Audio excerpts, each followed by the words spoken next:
దేవునికి స్తోత్రం. హల్లెలూయా. అందరికీ మరణాత. దేవుని వాక్యం చదువుకుందామండి. నిర్గమకాండము 3వ అధ్యాయము 8వ వచనము. కాబట్టి ఐగుప్తీయుల చేతిలో నుండి వారిని విడిపించుటకును ఆ దేశములో నుండి విశాలమైన మంచి దేశమునకు అనగా కనానీయులకు, హిత్తీయులకు, అమోరీయులకు, పెరిజ్జీయులకు, హివ్వీయులకు, యెబూసీయులకు నివాస స్థానమై పాలు తేనెలు ప్రవహించు దేశమునకు వారిని నడిపించుటకును దిగివచ్చి ఉన్నాను. దేవుడు తన పరిశుద్ధ వాక్యమును దీవించి ఫలింపజేయునుగాక. ఆమేన్. ప్రార్థన చేసుకుందామండి. మహాపరిశుద్ధుడా, మహోన్నతుడా, సర్వోన్నతుడా, సర్వశక్తిమంతుడా, నీ ఘనమైన నామమునకు వందనాలు, స్తుతులు, స్తోత్రములు తండ్రి. వాక్యమై మా మధ్యకు దిగి వచ్చిన దేవానికి వందనాలు, స్తుతులు, స్తోత్రములు తండ్రి. దేవా, ఈ యొక్క ప్రాముఖ్యమైన సమయములో ప్రవ్వా నిలువబడి ఉన్న నన్ను మరుగుపరచు ప్రవ్వా. నీ యొక్క వాక్యము ద్వారా తండ్రి నీ బిడ్డలైన వారితో ప్రవ్వా ఏ యొక్క మాటలు తండ్రి వారికి జీవితాలలో తండ్రి అవసరమై ఉన్నవో ప్రవ్వా, అట్టి తండ్రి మాటలను ప్రవ్వా మీరే అందించుమని తండ్రి నన్ను మరుగుపరచు ప్రభా, మీరే మాట్లాడుమని యేసు నామములో అడుగుచున్నాము తండ్రి. ఆమేన్. దేవునికి మహిమ కలుగును గాక. ఈ దినం మనము విడిపించువాడు ఆయనే అనే అంశమును మనము ధ్యానించుకుందాము. చదివిన వాక్య భాగములో ఇశ్రాయేలీయుల యొక్క కఠినమైన బానిసత్వము, వారి యొక్క శ్రమలు మనకు కనబడుచున్నవి. ఈ యొక్క చరిత్రను మనము చూచినట్లయితే మరి ఇశ్రాయేలీల కాలములో కరువు కలిగినప్పుడు మరి ఆ సమయములో అంతకు మునుపే యోసేపు అతని అన్నదమ్ముల చేత ఐగుప్తునకు అమ్మబడి ఐగుప్తు దేశమునికి వచ్చి ఉన్నాడు. మరి ఆ కాలములో కరువు కలిగినప్పుడు మరి యోసేపు ద్వారా ఆ యొక్క కార్యమంతా ఆ యొక్క ఐగుప్తు దేశంలో జరిగి ఉన్నది. ఆ సమయములో ఈ యొక్క యోసేపు తండ్రి అయిన యాకోబు, అతని కుటుంబము వారందరూ కలిసి మరి ఐగుప్తునకు వచ్చి ఉన్నారు. మరి యాకోబు గర్భమున పుట్టిన 70 మంది ఇశ్రాయేలీలు ఆ కాలములో ఇశ్రాయేలు దేశము నుండి ఐగుప్తు దేశమునకు వచ్చి ఉన్నారు. ఆ విధముగా వారందరూ కలిసి ఐగుప్తులో నివాసము చేస్తూ ఉన్నారు. వారు నివసించి ఉండగా మరి ఆ కాలములో వీరు ఐగుప్తు దేశంలో పనులు చేయడము, ఆ విధముగా వీరి జీవనాన్ని కొనసాగిస్తూ ఉన్నారు. ఆ తరువాత కాలంలో యోసేపు, అతని అన్నదమ్ములు, వారి తరము వారందరూ కూడా చనిపోయారు. వారు చనిపోయిన తరువాత మరి యోసేపుని ఎరుగని క్రొత్త రాజు మరలా ఆ యొక్క ఐగుప్తు దేశమును ఏలడము ప్రారంభించాడు. ఆ సమయంలో ఈ యొక్క ఇశ్రాయేలీలను శ్రమ పెట్టడము, వారికి అనేకమైన కఠినమైన పనులు చెప్పడము ఈ రాజు చేస్తూ ఉన్నాడు. ఈ విధముగా వారు కఠినమైన పనులు చేస్తూ ఉన్న ఆ యొక్క దేశములో 70 మందిగా వెళ్ళిన ఈ ఇశ్రాయేలీలు 430 సంవత్సరాలలో ఇంచుమించు 30 లక్షల మందికి పైగానే వీరు విస్తరించినట్టు మనకు చరిత్రలో కనబడుతూ ఉంది. మరి ఈ యొక్క ప్రజల యొక్క విస్తరణ చూసి ఆ యొక్క రాజు అంటూ ఉన్నాడు, వీరు మనకంటే ఎక్కువగా ప్రబలుతూ ఉన్నారు, ఎంతో జనాంగము విస్తరిస్తూ ఉంది, వీరిని ఏ విధముగా అయినా శ్రమ పెట్టాలి, వీరిని ఈ విధముగా విస్తరింపనీయకూడదు అని ఆలోచన చేస్తూ ఉన్నాడు. ఈ యొక్క విస్తరణను చూసి ఆ యొక్క రాజు అసూయపడుతూ ఉన్నట్టు మనము గ్రంథములో చూస్తూ ఉన్నాము. ఆ విధముగా ఇశ్రాయేలీలు వారిని ఇంకనూ శ్రమ పెట్టిన కొలది అంత కఠినమైన శ్రమను వారు అనుభవిస్తూ ఉన్నారు. ఇక్కడ వాక్యములో మనం మాటను చూసినట్లయితే వారు ఇశ్రాయేలీల చేత చేయించుకున్న ప్రతి పని కఠినముగా ఉండెను. ప్రతి పని ఏ విధముగా ఉందంటండి, చాలా కఠినముగా ఉందని ఇక్కడ వాక్యము సెలవిస్తుంది. వారు జిగటం అంటి పనిలోను, ఇటుకల పనిలోను, పొలములో చేయు ప్రతి పనిలోను కఠిన సేవ చేయించి వారి ప్రాణములను విసికించిరి. వారి ప్రాణములు ఇంకా విసిగిపోతూ ఉన్నాయి. అంత ఘోరమైన రీతిగా ఎంతో కఠినముగా ఈ యొక్క రాజు ఈ ఇశ్రాయేలీల చేత పని చేయిస్తూ ఉన్నాడు. ఆ విధముగా జరుగుతూ ఉన్న కాలంలో వీరు ఎంత శ్రమ పెట్టినప్పటికీ వీరు అభివృద్ధి చెందుతూనే ఉన్నారు, విస్తరిస్తూనే ఉన్నారు. కాబట్టి ఆ రాజు ఏం చేశాడు అనంటే ఈ యొక్క హెబ్రీలకు మరి కాన్పు జరిగే సమయంలో మరి మంత్రసానులు వెళ్తారు గనుక ఈ యొక్క మంత్రసానులకు చెప్తూ ఉన్నాడు. మరియు ఐగుప్తు రాజు షిప్రా పూయాను హెబ్రీల మంత్రసానులతో మాట్లాడి, మీరు హెబ్రీ స్త్రీలకు మంత్రసాని పని చేయించు వారిని కాన్పు పీటల మీద చూచినప్పుడు మగవాడైన వాని చంపుడి, ఆడు దాని ఎలడ దాని బ్రతుక నీయుడు అని వారితో చెప్పెను. ఈ మంత్రసానులతో ఈ యొక్క ఐగుప్తు రాజు చెప్తూ ఉన్నాడు, మీరు హెబ్రీ స్త్రీలకు మంత్రసాని పని చేయడానికి వెళ్ళినప్పుడు మగపిల్లలు పుట్టినట్లయితే వారిని చంపేయండి, ఆడుదైన ఎడల దాని బ్రతుకనివ్వండి అని మంత్రసానులకు ఆజ్ఞ ఇచ్చి ఉన్నాడు. కానీ ఈ యొక్క మంత్రసానులు దేవునికి భయపడి మగపిల్లలను బ్రతకనిచ్చారు. ఈ విషయం ఐగుప్తు రాజుకు తెలుసుకున్నప్పుడు ఆ మంత్రసానులను పిలిచి, మీరు ఈ పని ఎందుకు ఈ విధముగా చేశారు, మగపిల్లలను ఎందుకు బ్రతుకనిచ్చారని వారిని అడిగినప్పుడు ఆ యొక్క మంత్రసానులు ఏం చెప్పారు అని అంటే, ఈ యొక్క హెబ్రీ స్త్రీలు ఐగుప్తు స్త్రీల వంటి వారు కాదు రాజా, మేము వెళ్ళేసరికి వాళ్ళు ప్రసవిస్తూ ఉన్నారని ఈ మంత్రసానులు ఈ ఐగుప్తు రాజుకి ఉత్తరం ఇచ్చారు. అప్పుడు ఈ రాజు ఏం చేశాడు అంటే మరలా వేరొక ఆజ్ఞను ఇచ్చి ఉన్నాడు. ఈ యొక్క హెబ్రీలకు మగపిల్లలు పుట్టినట్లయితే వారిని నదిలో పారవేయండి, ఆడుదైన ఎడల బ్రతుకనివ్వండి అని మరల ఆజ్ఞ ఇచ్చి ఉన్నాడు ఆ యొక్క ఐగుప్తీలకు. ఆ విధముగా ఆజ్ఞగా మరి అదే కాలములో ఈ యొక్క మోషే గారు కూడా జన్మించడం జరిగింది. మరి ఆ యొక్క మంత్రసానులు చేసిన పనికైతే దేవుడు వారిని ఆశీర్వదించినట్లుగా మనం ఇక్కడ చూడవచ్చును. ఆ మంత్రసానులు దేవునికి భయపడినందున ఆయన వారికి వంశాభివృద్ధి కలుగజేసెను.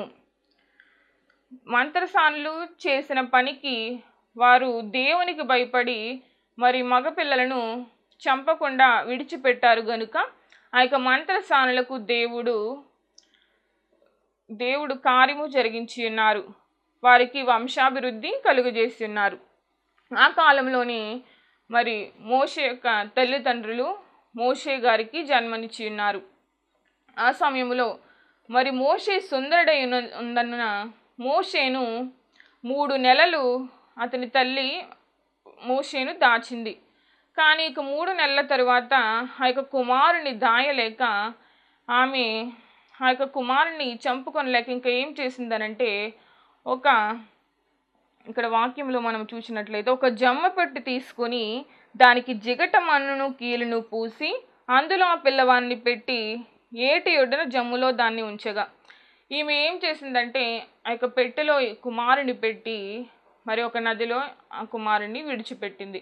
మరి ఆ సమయములో ఫరో కుమార్తె వచ్చి ఆ కుమారుని చూడడము, మరి ఆ కుమారుడు సుందరుడైనట చూచి ఆ కుమారుడి మీద కనికరపడి ఆమె ఆ యొక్క కుమారుని పెంచుకొనడానికి సిద్ధపడుతుంది. మరి ఆ సమయంలో ఈ యొక్క మోషే యొక్క అక్క అక్కడికి వెళ్ళడము, ఆ యొక్క కుమారుని కొరకు మరి దాదిని తీసుకువస్తానని చెప్పి ఈ కుమార్తె యొక్క తల్లిని మరి అక్కడికి తీసుకుని వెళ్ళి చూపించినప్పుడు ఆ యొక్క ఫరో కుమార్తె, ఈ కుమారుని నా కొరకు పాలిచ్చి పెంచుము, నేను నీకు జీతం ఇచ్చేదని చెప్పి ఆ విధముగా మోషే మరి హెబ్రీలలో ఉన్న మోషే బ్రతకడము జరిగింది.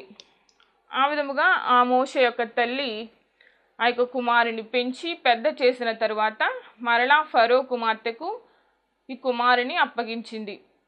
మోషే పెద్దవాడైనప్పుడు మరి ఆమె ఆ కుమారుని తీసుకుని వచ్చి ఫరో కుమార్తెకు అప్పగిస్తుంది. ఆ విధముగా మోషే పెద్దవాడవడము, అలాగే మోషేకు మరి వివాహము మిద్యాను యాజకుడైన ఇత్రో కుమార్తె సిప్పోరా అనే ఆమెతో మోషేకు వివాహము జరగడము ఈ విధముగా కొనసాగుతూ ఉండగా మరి దేవుడైన యెహోవా మోషేను పిలుస్తూ ఉన్నారు. నిర్గమకాండము 3వ అధ్యాయము మొదటి నుంచి మనం చూచినట్లయితే మోషే మిద్యాను యాజకుడైన ఇత్రో అని తన మామ మందను మేపుచు ఆ మందను అరణ్యం అవతలకు తోలుకుని దేవుని పర్వతమైన హోరేబుకు వచ్చెను. ఆ పొద నడిమిని అగ్ని జ్వాలలో యెహోవా దూత అతనికి ప్రత్యక్షమాయెను. మరి యొక్క మోషే తన మామ అయిన ఇత్రో యొక్క మందను మేపుచూ ఉండగా మరి దేవుడు ప్రత్యక్షమైనట్టు ఇక్కడ మనకు కనబడుతూ ఉంది. ఆ సమయంలో మరి దేవుడు మోషేతో మాట్లాడుతూ ఉన్నారు. 8వ వచనంలో మనం చూసినట్లయితే, కాబట్టి ఐగుప్తీయుల చేతిలో నుండి వారిని విడిపించుటకును ఆ దేశములో నుండి విశాలమైన మంచి దేశమునకు అనగా కనానీలకు, హిత్తీలకు, అమోరీలకు, పెరిజ్జీలకు, హివ్వీలకు, యెబూసీలకు నివాస స్థానమై పాలు తేనెలు ప్రవహించు దేశమునకు వారిని నడిపించుటకు దిగివచ్చి ఉన్నాను. మరి ఇక్కడ దేవాతి దేవుడు చెప్తూ ఉన్నమాట, ఈ యొక్క ఇశ్రాయేలీలు వారి యొక్క శ్రమలను బట్టి దేవునికి మొరపెట్టారు.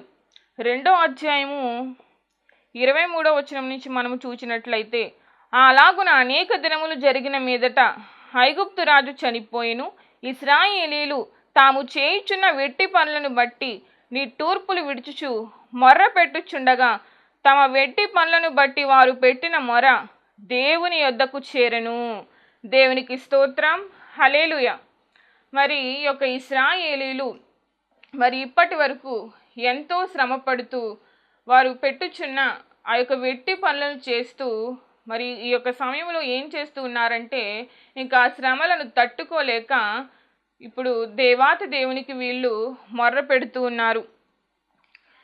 ఆ యొక్క మరను దేవుడు ఇశ్రాయేలీలను చూచెను, దేవుడు వారి యందు లక్ష్యం ఉంచెను. వీరి మొరను దేవాతి దేవుడు చూసి వీరి మీద లక్ష్యం ఉంచారు. మరి నీవు ఏదైనా శ్రమలో ఉన్నప్పుడు మొర్ర పెడుతూ ఉన్నావా?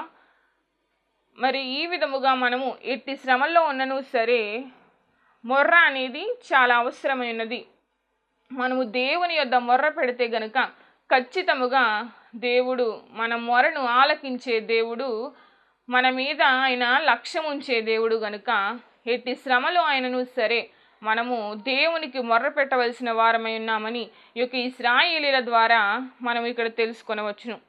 ఈ విధముగా వారి మొర్ర పెట్టినప్పుడు వీరి యొక్క మొరను దేవుడు విని వారి యందు లక్ష్యం ఉంచి ఈ యొక్క మోషేను ఏర్పాటు చేసుకుని వారిని మరి ఆ యొక్క ఐగుప్తు దేశంలో నుండి విడిపించి వారికి పాలు తేనెలు ప్రవహించు కనాను దేశమును ఇవ్వాలని దేవాతి దేవుడు ఇక్కడ చెప్తున్నారు. మరి అబ్రహామునకు మరి ఆయన వాగ్దానం చేసి ఉన్నాడు, ఈ యొక్క జనాంగమునకు పాలు తేనెలు ప్రవహించు కానాను దేశమును ఇస్తానని ఆయన వాగ్దానం చేసి ఉన్న వాగ్దానమును బట్టి మరి వీరి విషయమై దేవుడు కార్యము చేయడానికి సిద్ధపడుతూ ఉన్నారు. ఆ సమయంలో మరి మోషేను పిలిచినప్పుడు, కాగా రమ్ము, నిన్ను ఫరో యొద్దకు పంపెదను, ఇశ్రాయేలీలైన నా ప్రజలు నీవు ఐగుప్తులోని తోడుకుని పోవలనను మోషేకు చెప్తూ ఉన్నారు. నేను నిన్ను నియమిస్తాను, నీవు ఇశ్రాయేలీలను ఐగుప్తు దేశములో నుండి తోడుకుని రావాలని మోషేకు చెప్తూ ఉన్నారు. మరి ఆ సమయంలో మోషే, నేను నోటి మాంద్యము కలవాడను, నా మాట వారు వింటారా అని అనేకమైన ప్రశ్నలు అడిగాడు. అయినప్పటికీ మరి దేవుని మాట ప్రకారము మోషే చెప్తూ ఉన్నాడు, చిత్తగించుము, నేను ఇశ్రాయేలీల వద్దకు వెళ్ళి వారిని చూచి మీ పితరుల దేవుడు మీ యొద్దకు నన్ను పంపినని వారితో చెప్పగా వారు ఆయన పేరేమైనా అడిగి ఎడల వారితో నేనేమి చెప్పవలనని దేవుణ్ణి అడిగాను. మరలా మోషే అడుగుతున్నాడు, మరి నేను ఇశ్రాయేలులకు వద్దకు వెళ్ళి చెప్పినప్పుడు ఆయన పేరేంటి అని అడిగినప్పుడు నేనేమి చెప్పాలి అని మరలా మోషే దేవుణ్ణి అడుగుతున్నాడు. హెబ్రీల దేవుడైన యెహోవా మాకు ప్రత్యక్షమాయెను గనుక మేము అరణ్యమునకు 3 దినముల ప్రయాణమంత దూరము పోయి మా దేవుడైన యెహోవాకు బలిని సమర్పించుదుమని సెలవిమ్మని అతనితో చెప్పవలను. ఈ యొక్క మోషేను మరి యొక్క రాజుకు తెలియజేయమంటూ ఉన్నారు. మరి మా యొక్క దేవాది దేవుడికి బలి అర్పించడానికి 3 దినముల ప్రయాణం అంత దూరం మేము వెళ్ళాలని ఈ యొక్క రాజును అడిగినప్పుడు మరి ఆ రాజు వెళ్ళమని చెప్తాడు. మరలా అతని హృదయం కఠినమవుతుంది. ఈ విధముగా అనేక మార్లు జరుగుతుంది. అలాగా ఎన్నో మార్లు జరిగిన తరువాత మరలా మరి ఆ ఐగుప్తీయులకు ఆ రాజుకు బుద్ధి చెప్పడానికి మరి దేవుడు 10 రకములైన తెగుల చేత ఐగుప్తీయులందరినీ మొత్తడము అవన్నీ జరిగిన తరువాత చివరకు దేవుడు ఇశ్రాయేలీయులకు జయమును అనుగ్రహిస్తాడు. వారి యొక్క ఐగుప్తీయుల దగ్గర బంగారమును, వారి యొక్క వివిధ రకములైన వస్తువులను అవన్నిటినీ వారి దగ్గర అడిగి తీసుకోమని మరి దేవుడే వారికి సెలవిస్తారు. ప్రతి స్త్రీయు తన పొరుగు దానిని, తన ఇంట నుండి దానిని, వెండి నగలను, బంగారు నగలను, వస్త్రములను ఇమ్మని అడిగి తీసుకుని మీరు వాటిని మీ కుమారులకును కుమార్తెలకును ధరింపజేసి ఐగుప్తీయులను దోచుకుందురనెను. మరి ఈ విధముగా దేవుని మాట ప్రకారము వీరు ఐగుప్తీయుల దగ్గర నుంచి అవన్నీ అడిగి తీసుకుని వాటిని వారి కుమారులకు కుమార్తెలకు ధరింపజేసి అక్కడి నుండి ప్రయాణమై ఈ యొక్క కనాను దేశానికి వెళ్ళడానికి వీరు ప్రయాణం చేస్తారు. మరి ఆ యొక్క ప్రయాణం ఎంతో సుదీర్ఘమైన ప్రయాణం మనందరికీ తెలిసే ఉన్నది. మరి 40 సంవత్సరములు సుదీర్ఘమైన ప్రయాణం వారు చేశారు. ఆ యొక్క ప్రయాణంలో ఎన్నో ఇబ్బందులు ఎదురైనప్పటికీ దేవాతి దేవుడు వారిని విడిచిపెట్టకుండా శ్రమలో వారికి తోడై ఉండి మరి ఐగుప్తు దేశంలో నుండి వారిని విడిపించుటకు మరి ఆ యొక్క ప్రయాణములో కూడా వారికి పగలు రాత్రి కూడా మరి మన్నా అనే ఆహారమును వారి కొరకు కురిపించుచు మరి వారు కొన్ని దినములైన తర్వాత మరలా మరి మాంసం మాకు కావాలని అడిగినప్పుడు దాన్ని కూడా వారి కొరకు ఆయన ఏర్పాటు చేసి వారి కొరకు పూరేళ్లను కురిపించి ఎంతో ఆశ్చర్యకరమైన రీతిలో ఆ యొక్క ప్రయాణమును మనం చూస్తూ ఉన్నాము. ఆ విధముగా దేవుడు ఇశ్రాయేలీయులు పెట్టిన మొరను ఆలకించి వారి కొరకు మోషేను నాయకునిగా ఏర్పాటు చేసి ఆ యొక్క ఐగుప్తు దేశములో నుండి, ఆ కఠినమైన బానిసత్వములో నుండి దేవుడు వారికి విడుదలను కలిగజేసి ఉన్నారు. అదే విధముగా దానియేలు గ్రంథము 6వ అధ్యాయము 7-8 వచనములు మనం చూసినట్లయితే ఇక్కడ దానియేలు విషయంలో జరిగిన కార్యమును మనము ఇక్కడ చూసినట్లయితే రాజ్యపు ప్రధానులు, సేనాధిపతులు, అధిపతులు, మంత్రులు, సంస్థానాధిపతులు అందరూ కూడి రాజుకు ఖండితమైన చట్టము స్థిరపరిచి దాన్ని శాసనముగా చాటింపజేయనట్లు యోచన చేసిరి. ఎట్లనగా 30 దినముల వరకు నీ యొద్ద తప్ప మరి ఏ దేవుని యొద్దనైనను మానవుని యొద్దనైనను ఎవడును ఏ మనయు చేయకూడదు. ఎవడైనను చేసిన ఎడల వాడు సింహముల గుహలో పడద్రోయబడును. రాజా ఈ ప్రకారముగా రాజు శాసనం ఒకటి పుట్టించి మాదీయులకు పారసీకుల పద్ధతిని అనుసరించి స్థిరమగు శాసనముగా ఉండునట్లు దాని మీద సంతకము చేయమని మనవి చేసిరి. మరి ఈ యొక్క దానియేలు విషయంలో జరిగింది ఏమిటి అని అంటే, ఈ యొక్క దానియేలు సమయంలో మరి ఈయన దర్యావేషు అనే రాజునొద్ద ఈ యొక్క దానియేలు ప్రధానుడిగా మరి పనిచేస్తూ ఉండగా ఆ యొక్క సంస్థానములో 120 మంది అధిపతులు, అక్కడ ఆ యొక్క సంస్థానం అంతటి లెక్కలు చూడడానికి 120 మంది అధిపతులు ఉంటే ఆ 120 మంది మీద మరి 3 ప్రధానమైన వారు ఉన్నారు.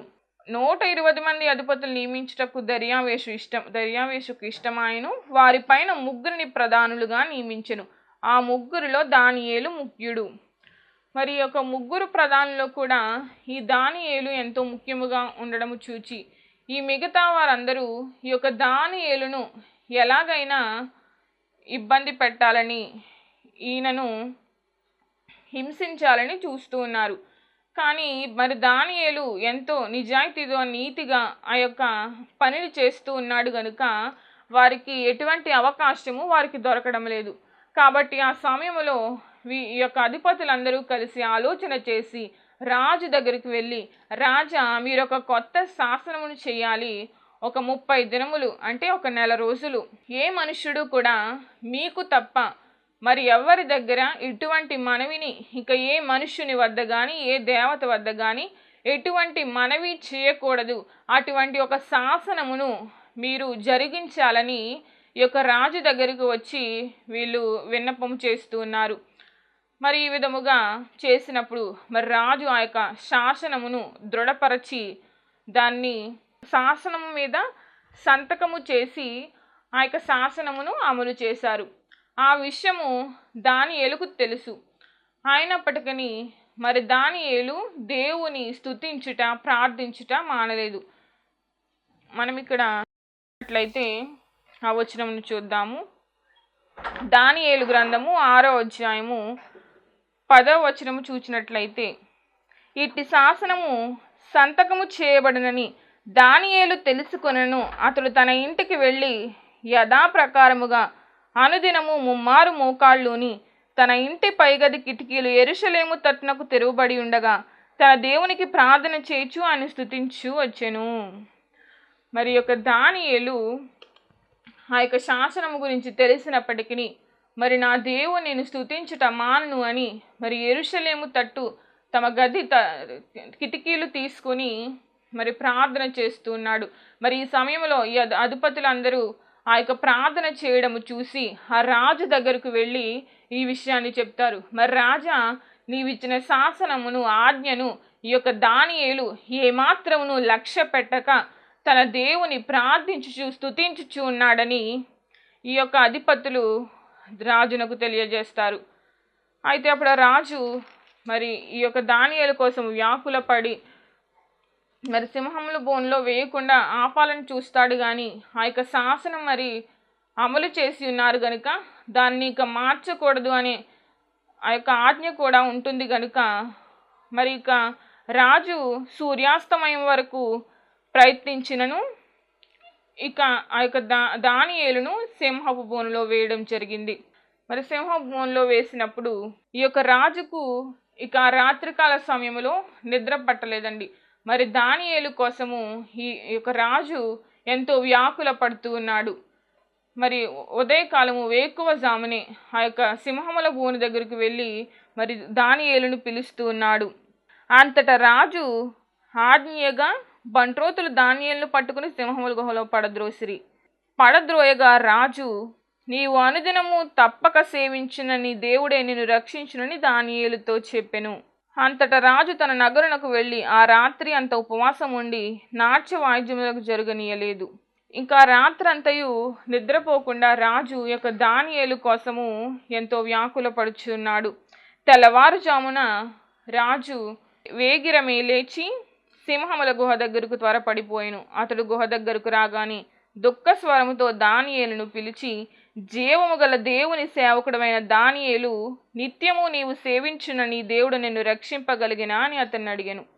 మరి ఈ యొక్క రాజు సింహముల బోనిలోనికి వెళ్ళి అడిగినప్పుడు మరి దేవుడు మన గొప్ప దేవుడు గనుక మరి దానియేలును సింహముల నోళ్లకు ఆజ్ఞ ఇచ్చి మరి ఆ రాత్రంతయు ఆ దానియేలును ఆ సింహములు ఏమీ చేయకుండా దేవుడు మరి దానియేలును కాపాడి ఉన్నాడు గనుక మరి ఇక్కడ దానియేలు అంటూ ఉన్నాడు, అందుకు దానియేలు, రాజు చిరకాలము జీవించునుగాక, నేను నా దేవుని దృష్టికి నిర్దోషినిగా కనబడుతును గనుక ఆయన తన దూతను పంపించి సింహములు నాకు ఏ హాని చేయకుండా వాటి నోళ్లు మూయించెను.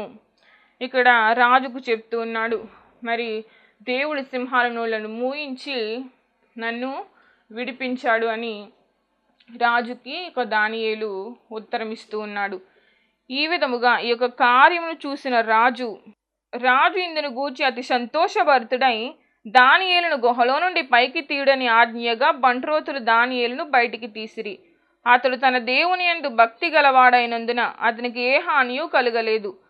ఈ యొక్క రాజు ఆజ్ఞ ద్వారా దానియేలుని బయటికి తీసుకుని వచ్చారు. రాజు ఆజ్ఞగా దానియేలు మీద నింద మోపిన మనుష్యులను వారు తోడుకుని వచ్చి సింహముల గుహలో పడద్రోసిరి. వారు ఆ గుహ అడుగునకు రాకమునిపే సింహముల పాలైరి. సింహములు వారి ఎముకలను సైతం పగలగొరికి పొడి చేసెను. మరి ఈ విధముగా ఈ యొక్క దానియేలును మరి సింహపుల బోన్లో వేయించిన వారే మరి మరలా సింహముల బోన్లో వేయబడి ఆ యొక్క సింహముల చేత తుత్తనీలుగా చేయబడినట్టు ఇక్కడ మనము చూస్తున్నాము. ఆ విధముగా మరి దానియేలుని మన దేవాతి దేవుడు ఎంతో ఆశ్చర్యకరమైన రీతిగా సింహముల బోన్లోంచి విడిపించినట్టు ఇక్కడ మనం చూస్తున్నాము. మార్కు సువార్త 5వ అధ్యాయము 25వ వచనములో మనం చూసినట్లయితే, 12 ఏండ్ల నుండి రక్తస్రావ రోగము కలిగిన ఒక స్త్రీ ఉండెను. ఆమె అనేక వైద్యుల చేత ఎన్నో తిప్పలు పడి తనకు కలిగిన దంత్యు వ్యయము చేసుకుని ఎంత మాత్రమును ప్రయోజనము లేక మరింత సంకటపడెను. మరి రక్తస్రావము కలిగిన స్త్రీ తనకు ఉన్న ఈ యొక్క రక్తస్రావం ద్వారా ఎన్నో తిప్పలు పడి ఆ యొక్క ధనమంతటిని వ్యయము చేసుకుని చివరిగా మరి యేసు ప్రభు వారి యొక్క వస్త్రపు చెంగు మాత్రం ముట్టిన నేను స్వస్థపడతానని ఆమె ఎంతో విశ్వాసము కలిగి మరి యేసు ప్రభు యొక్క వస్త్రపు చెంగు ముట్టుకొనగానే ఆ యొక్క రక్తస్రావ రోగం అనే బాధ నుండి ఈమె విడిపించబడినట్టుగా మనకు ఇక్కడ కనబడుతుంది. ఈ విధముగా మన దేవుడు ఎట్టి శోధన నుంచి అయినా, ఎట్టి శ్రమ నుంచి అయినా, ఎట్టి ఇబ్బంది నుండి అయినా విడిపించగల దేవుడు గనుక విడిపించువాడు ఆయనే. ఇట్టి విధముగా మన జీవితములలో ఎట్టి శ్రమల్లో అయినా నా దేవుడు మాత్రమే నన్ను విడిపిస్తాడు అని మనము ఆయనకు మొర్ర పెట్టవలసిన వారమై ఉన్నాము.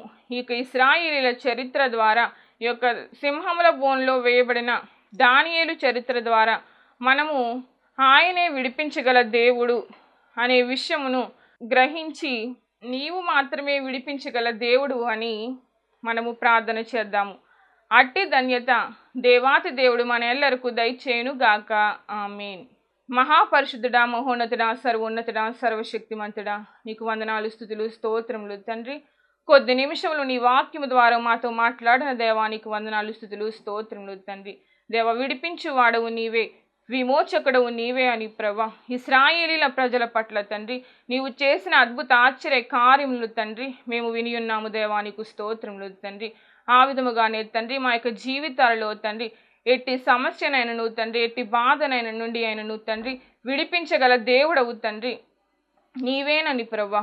మా యొక్క ప్రతి సమస్యలో నీకు మొర్ర పెట్టగా నీవు తప్పక ఉత్తరం ఇస్తావని మేము నమ్ముచి ఉన్నాము దేవా, నీకు వందనాలు. ఈ యొక్క ప్రాముఖ్యమైన సమయంలో ఈ యొక్క ప్రార్థనలో ఏకీభవిస్తున్న ప్రతి ఒక్క బిడ్డను దీవించండి, ఆశీర్వదించండి దేవా, నీకు వందనాలు.